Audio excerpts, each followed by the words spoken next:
po! This is your teacher, Ma'am Reyna. Today po, we are going to have a ukulele tutorial of the song Vayas De Zamboanga.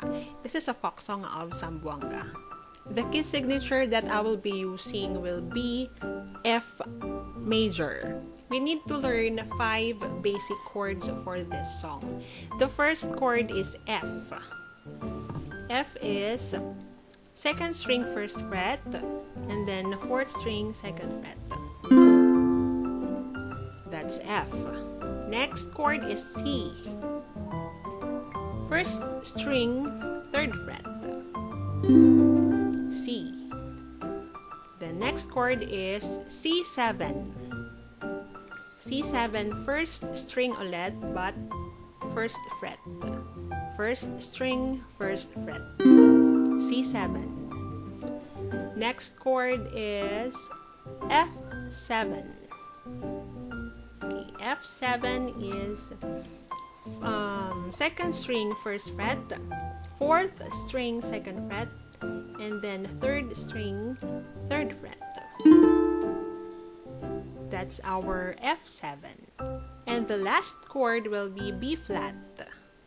Okay, ang B flat is I'm going to clip 1st and 2nd string 1st fret, and then 3rd string 2nd fret, 4th string 3rd fret. That's B flat. Now let's move on to the strumming pattern of the song. Vayas. 2/4 time signature. It will be down, up, down, up, down, up, down, up, down. Okay, let's try sa F.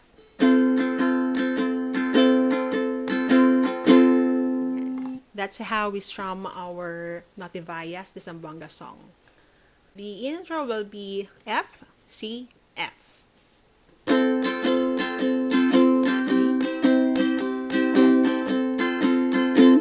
Ganyan lang. Then, papasok na tayo sa Vayas. First line. I-recite ko muna. Vayas de Zamboanga. Que me puedes olvidar. Vayas, vayas, no me de. B flat, deje, porque si, 7, no puedes estar. Yan. No te vayas de Zamboanga, que me puedes olvidar. No te vayas, no me de, porque sin ti second stanza, llores, Paloma mía, sí, que volveré,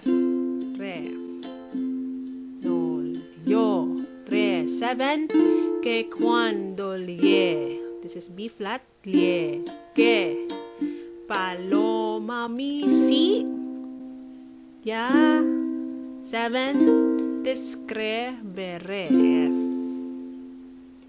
Yan.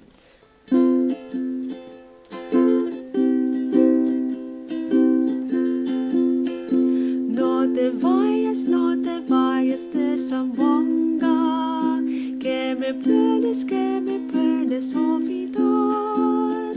No te vayas, no me de, porque sin ti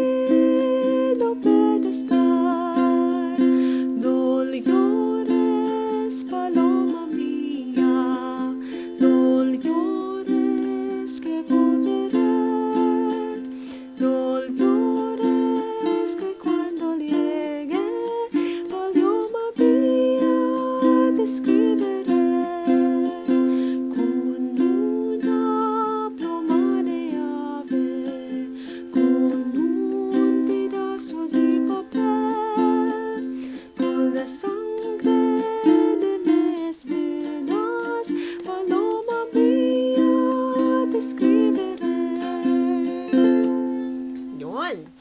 So, dyan po nagtatapos ang ating YouTube Ukulele tutorial. Thank you po for watching. If nakatulong po ang aking tutorial, please hit the like button. And kung hindi ka pa po nakapag-subscribe sa aking channel, please click the subscribe button and then the notification button na rin po. Para po updated ka kapag meron po akong bagong ukulele tutorial na i-upload. Thank you again! Bye-bye!